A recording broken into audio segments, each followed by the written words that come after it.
افغان حکومتوں کی کرپشن ملک کی تعمیر نو میں سب سے بڑی رکاوٹ بن گئی۔ 2002 سے 21 تک افغانستان کی تعمیر نو کے لیے مختص 144 ارب ڈالر میں سے 137 ارب ڈالر خرچ۔ افغان فورسز 90 ارب ڈالر خرچ ہونے کے بعد بھی غیر ملکی انحصار ختم نہ کر سکیں۔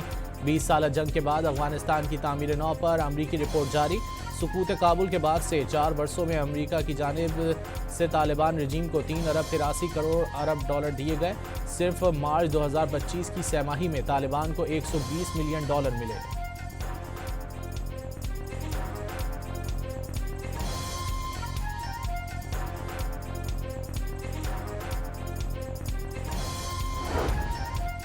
افغان طالبان رجیم کی جانب سے سابق افغان فوجیوں پر بہیمانہ تشدد کا انکشاف۔ گزشتہ برس 29 صوبوں میں 123 سابق فوجی اہلکار بے دردی سے قتل، 131 کو گرفتار کر کے بدترین تشدد کا نشانہ بنایا گیا۔ افغان جریدے ہشت صبح نے طالبان رجیم کے مظالم بے نقاب کر دیے۔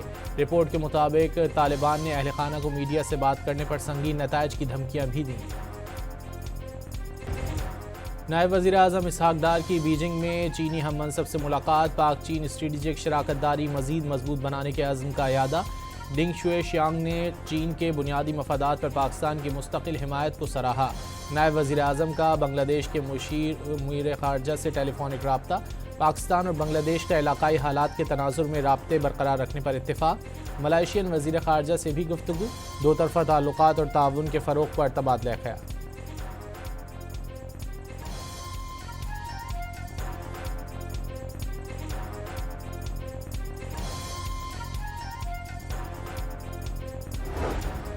امریکی حملے میں گرفتار وینزویلا کے صدر نکولس مادورو کو نیو یارک کے حراستی مرکز منتقل کر دیا گیا۔ ہتھکڑیاں پہنا کر لے جاتے ہوئے ویڈیو جاری۔ نکولس مادورو کو آج دہشت گردی اور منشیات اسمگلنگ کی حمایت کے الزام میں عدالت میں پیش کیے جانے کا امکان۔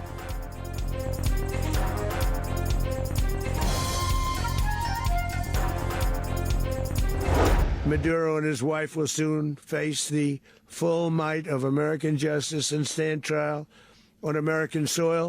We are going to run the country until such time as we can do a safe, proper, and judicious transition.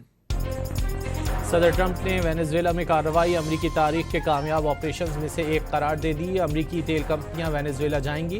Venezuela پر حکومت کون کرے گا، فیصلہ امریکہ کرے گا، امریکی صدر کا اعلان۔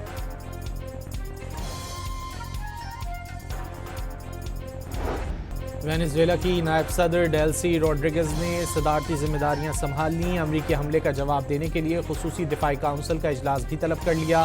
کہا راتوں رات ہونے والی امریکی کارروائی ایک سنگین جارحیت اور دو طرفہ تعلقات پر بدترین داغ ہے۔ روڈریگز کا قوم سے خطاب میں امریکہ کے سامنے جھکنے سے انکار۔ وینزویلا کی نوبیل امن انعام یافتہ سیاستدان ماریا کورینا نے کہا ہے کہ وینزویلا میں عوامی حکومت کے قیام کا وقت آ گیا۔ ماریا کورینا نے اپوزیشن لیڈر ایڈمونڈو گونزالز کی حمایت کا اعلان کر دیا۔ کہا کہ اب وینزویلا میں امن ہوگا، سیاسی قیدی رہا کیے جائیں گے۔ عالمی برادری کا وینزویلا پر امریکی حملے پر اظہار تشویش۔ چین نے امریکی کارروائی بین الاقوامی قانون اور وینزویلا کی آزادی پر حملہ قرار دے دیا۔ برطانیہ، روس، ایران، کولمبیا، کیوبا اور برازیل نے امریکی ایکشن خود مختار ملک پر حملہ قرار دے دیا۔ یورپی یونین کا صدر مادورو کو جائز صدر ماننے سے انکار۔ اسپین اور اٹلی کا فریقین کو بین الاقوامی قانون کے احترام کا مشورہ۔ 2026 کے آغاز پر ہی پاکستان میں غیر ملکی سرمایہ کاری کی آمد۔ عالمی ڈیجیٹل آپریٹری اون گروپ کا موبلنک بینک میں $20 ملین کی نئی سرمایہ کاری کا اعلان۔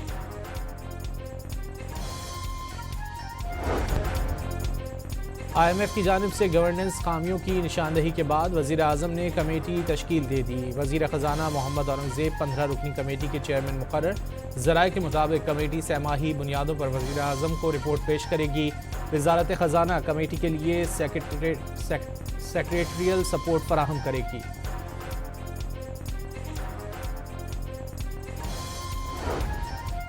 وزیر اعلیٰ خیبر پختونخوا کی پنجاب اسمبلی آمد پر ہلڑ بازی کرنے والوں کی ویڈیوز کے ذریعے شناخت کر لی گئی۔ تحقیقاتی رپورٹ آئی جی پنجاب کو بھجوانے کا فیصلہ۔ ذرائع کے مطابق رپورٹ کے ہمراہ ضروری دستاویزات اور ثبوت بھی بھجوائے جائیں گے۔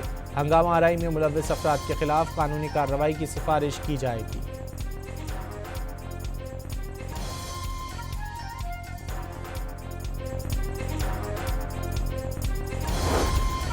لاہور کی بنی ہوئی سڑکیں آدھا سچ ہیں، پورے پنجاب کا حال ایسا نہیں، امیر جماعت اسلامی کی کراچی میں نیوز کانفرنس، پیپلز پارٹی پر پورے سندھ کو تباہ کرنے کا بھی الزام۔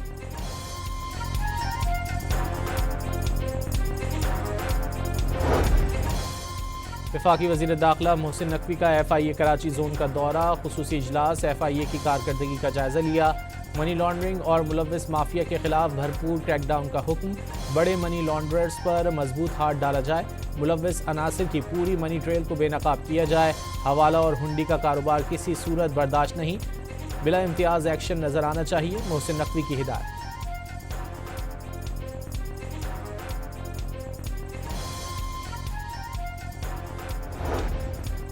لکی مروت کے علاقے سرائے نورنگ میں موٹر سائیکل پر سوار دہشت گردوں کی فائرنگ، ٹریفک پولیس انچارج سمیت 3 اہلکار شہید ہو گئے، لاشیں پوسٹ مارٹم کے لیے اسپتال منتقل کر دی گئیں۔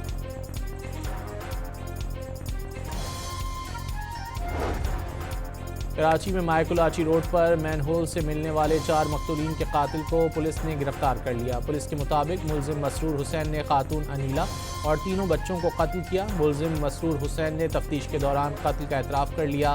خاتون تعویذ گنڈے کرتی تھی، پریشان ہو کر انیلا اور بچوں کو قتل کیا۔ ملزم کا تفتیش کے دوران انکشاف۔ کراچی کے علاقے کورنگی مہران ٹاؤن میں 5 افراد نالے میں جا گرے، خواتین اور بچے بھی شامل۔ نالے کی چھت ایک جگہ سے ٹوٹی ہوئی تھی۔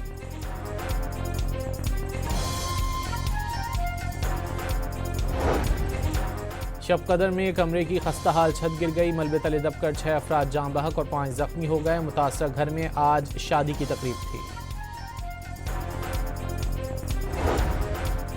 کسان اتحاد نے کل ہونے والا احتجاج 26 جنوری تک مؤخر کر دیا، حکومت کے کہنے پر احتجاج مؤخر کیا۔ حکومت کو اپنا چارٹر آف ڈیمانڈ پیش کریں گے، مرکزی صدر کسان اتحاد خالد محمود کھوکر کی ملتان میں نیوز کانفرنس۔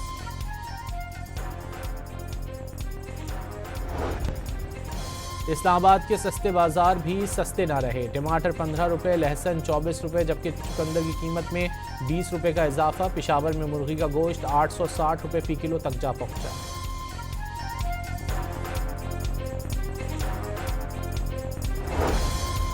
بھارت کو عالمی سطح پر ایک بار پھر شدید سبکی اور رسوائی کا سامنا، ایئر انڈیا کا ایک اور پائلٹ نشے کی حالت میں کینیڈا میں گرفتار کر لیا گیا۔ پرواز نشے میں دھت پائلٹ کی وجہ سے کینیڈا کے ہوائی اڈے پر روک دی گئی۔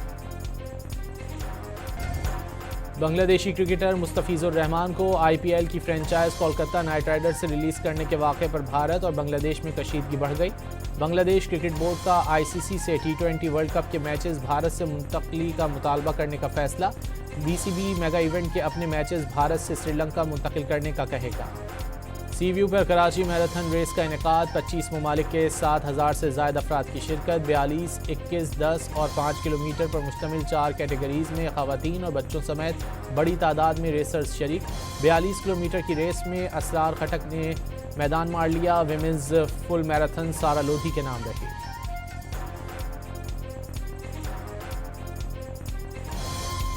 اور لاہور میں ہوئی نیو ایئر میراتھن ریس کا انعقاد، 5، 10 اور 20 کلومیٹر کی کیٹیگری میں شہریوں نے جوش و خروش سے شرکت کی۔ ڈھول کی تھاپ نے میراتھن ریس میں حصہ لینے والوں کا خون گرمایا۔